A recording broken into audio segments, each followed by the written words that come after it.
In this video, I'm going to show you Queen's Gambit accepted. So, in order to learn Queen's Gambit, we need to first know the meaning of Gambit. An opening or variation in which material is sacrificed in order to achieve a rapid piece development. Most gambits involve sacrifice of one or two pawns, but there are few gambits in which a minor piece is sacrificed. So now let's start. Until the latter quarter of 19th century, it was practiced for white to play first e2 to e4 in international tournaments. Then d2 to d4 also became popular. So to reply, black would play d7 to d5 in most of the national of black because it prevents white from playing e2 to e4 to build a strong pawn center.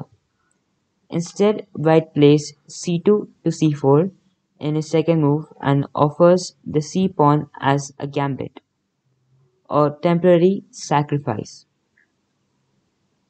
If black accepts the gambit and takes the c-pawn, she allows white to assume the control of center, but black hopes her opponent to lose time trying to regain the pawn. Now set up your chessboard in starting position. Like the first move of white will be d2 to d4. Now black will play d7 to d5. White will play c2 to c4. And then black will take the pawn d5 to c4. In principle, white can easily regain his lost pawn by attacking black's pawn on c4 with his own king's bishop. After a move such as e2 to e3 or e2 to e4, the next move for white will be knight g1 to f3. But first white develops a piece. This is the most popular move with the grandmasters at this stage of the game. So now black will play knight g8 to f6. Black must develop her pieces as well. This move also prevents white from playing e2 to e4 in his fourth move, as white e-pawn would be in threat by black's knight on f6. White will play e2 to e3. White prepares to regain his lost pawn by using his king's bishop to play the move bishop f1 to c4. Now black will play e7 to e6.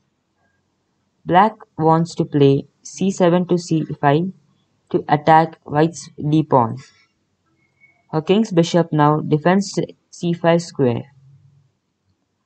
Note that it would be very dangerous for black to try to keep her extra pawn. But now, in this game, white will play bishop f1 will take c4, black will play c7 to c5, and then white will do castling. If white plays d4 to d5 instead, it will allow exchange of queens and break up white's central pawns. This alternative move is often played when white wants to settle for a draw. Sixth move for black will be a7 to a6. Black is now threatening to play moves b7 to b5 and then bishop c8 to b7, developing her queen's bishop on the long a8 h1 diagonal. White prevents with his seventh move. Seventh move for white will be a2 to a4, knight b8 to c6.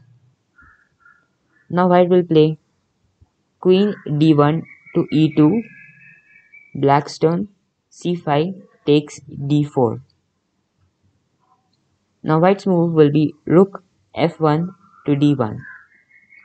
So now here, white will develop his pieces in preparation to attack.